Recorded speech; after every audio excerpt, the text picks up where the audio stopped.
పరిస్థితుల్లో వాజ్పేయి గారి స్ఫూర్తిని అందరికీ అందివ్వాలి, ప్రపంచానికి అందివ్వాలి, భారతదేశంలో ప్రతి పౌరుడికి అందివ్వాలి.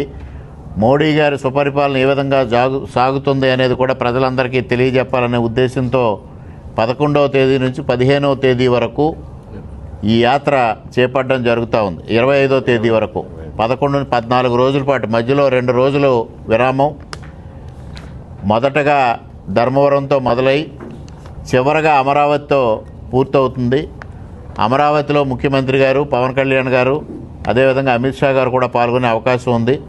పెద్ద ఎత్తున కార్యక్రమాన్ని నిర్వహించడం ద్వారా అటల్జీ స్ఫూర్తిని ప్రపంచానికి చాటి చెప్పాలనేది ఇవాళ భారతీయ జనతా పార్టీ ఆలోచన చేస్తే, ఇవాళ ముఖ్యమంత్రి గారు కానీ పవన్ కళ్యాణ్ గారు కానీ దీనికి మద్దతు ఇచ్చి కూటమి తరఫున ఈ కార్యక్రమం నిర్వహించడం జరుగుతూ ఉంది.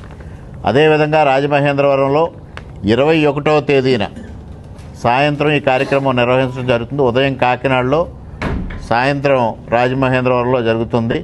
రాజమహేంద్రవరంలో జరిగే కార్యక్రమంలో అందరు శాసనసభ్యులు, కూటమి శాసనసభ్యులు, పార్లమెంటు సభ్యులు, అదేవిధంగా భారతీయ జనతా పార్టీ రాష్ట్ర అధ్యక్షులు, ఇంకా కొంతమంది పెద్దలు కూడా పాల్గొనే అవకాశం ఉంది. ప్రతి చోట ప్రతి బహిరంగ సభకి కొంతమంది పెద్దల్ని ఆహ్వానించే దిశగా రాష్ట్ర పార్టీ వాళ్ళ కసరత్తు చేస్తూ ఉంది. తొందరలోనే ఆ వివరాలు కూడా వెల్లడిస్తాం. స్థలం కానీ, సమయం కానీ, పాల్గొనే ముఖ్య అతిథులు కానీ వివరాలు మరలా తొందరలోనే మీ అందరికీ తెలియజేస్తాం.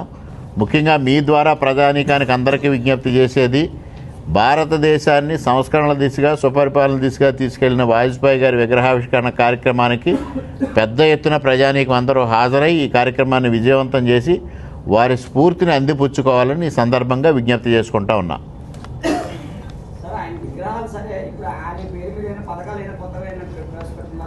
ఆల్రెడీ ఉన్నాయి కదండి. అది 25వ తేదీన ప్రధానమంత్రి గారు ప్రకటిస్తారు. సుపరిపాలన దినోత్సవం ఆ రోజుకు పేరు కూడా పెట్టారు. ఆ రోజు ఏమైనా పథకాలు ఉంటే ఆ రోజు ప్రకటిస్తారు. ప్లేసు జస్ట్ 2-3 ప్లేసులు చూసామండి. ఇవాళ రేపట్లో ఫైనల్ అవుతుంది.